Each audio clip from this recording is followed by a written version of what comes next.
So, Lexi Hull news. Lexi Hull news. So, she is obviously a player for the Fever. And the Fever obviously want to keep Lexi Hull. If you guys agree with that, subscribe. We are trying to hit 58,300 by the end of the day. That being said, with Lexi Hull, she is very much a hustle player and a player that every single team in the WNBA would want. She has taken meetings with multiple teams. Rumor is the New York Liberty is one of those teams.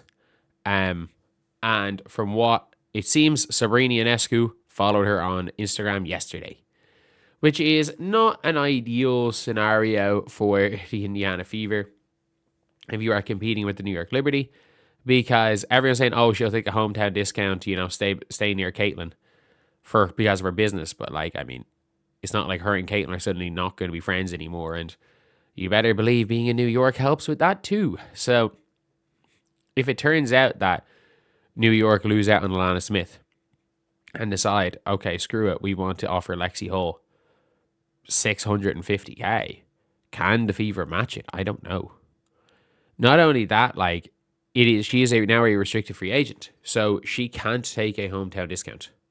As far as I'm aware, I don't think she is allowed to negotiate a hometown discount to stay.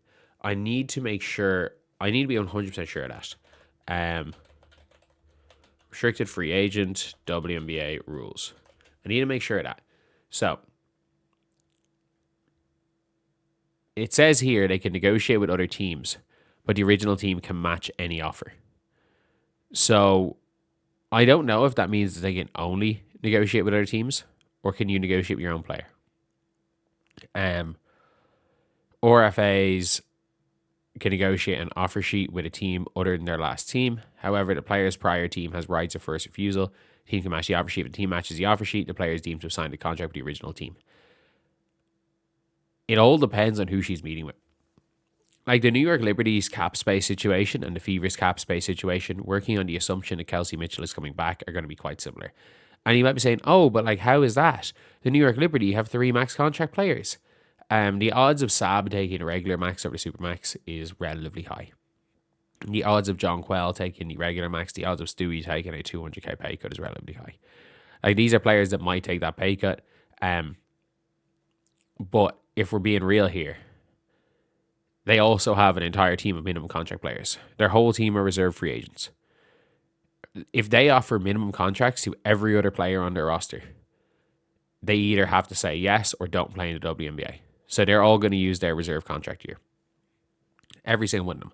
And not only that, Hanju is coming back, who is a 6'11 giant. Hanju is coming back. Raquel Carrera is coming over. They might be able to convince Marie Photo to come over.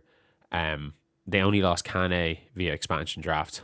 I think Rebecca Gardner is a reserve free agent. BLH is a reserve free agent. They can get her. They can get a solid championship starter on the minimum. Phoebish is pretty much on the minimum. And we're now at a stage where if New York can outbid the Fever, which if New York don't sign Alana Smith, New York can absolutely outbid the Fever on Lexi. Let's not get it twisted. If Lexi Hull has an offer sheet for $800K in New York, she's signing in New York for $800K.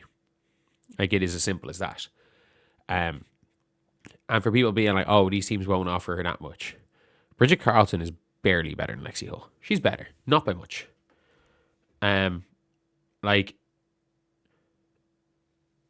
Lexi Hull is basically an equivalent in terms of effectiveness to Bridget Carlton.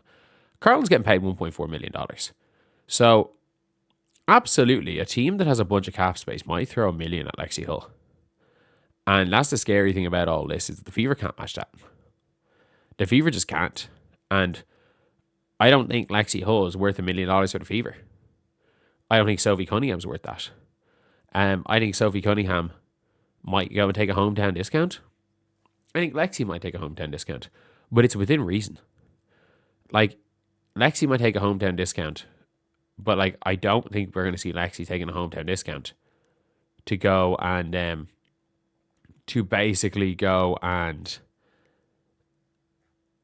or between Fever and New York. I think it's going to be for business reasons, not because she loves Indiana or anything. And obviously you've got then, you've got the extra. I know I think they probably get taxed more in New York. They get taxed crazy in New York, but the extra brand deals in New York definitely pay under the table more than the Fever pay under the table. Absolutely. But and not only that, New York is just a better organization. New York is a better organization, and at the end of the day, with when it comes to Lexi Hull, the Indiana Fever basically have, they have two Lexi Hull type players in Sophie Cunningham and Hull, and ideally you want both. It's looking like they might not be able to afford both, and it really just depends on who Lexi Hull's meeting and what she wants. Because if she goes and takes meetings with teams with a bunch of cap space, like I mean this, like if I'm the Dallas Wings, you need culture. You've just cleared a bunch of cap room. I'm offering Lexi Hull a 1 year, 1 million. Heck, I might offer Lexi Hull a 2 year, 1 million a year to make sure that they have Lexi Hull for the 2 years.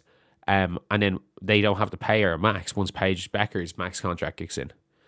I'd pay her 2 year, 1 million a year if I was Dallas, especially because you can afford her for 2 year, 2 mil, or say 2 year, 1 mil a year.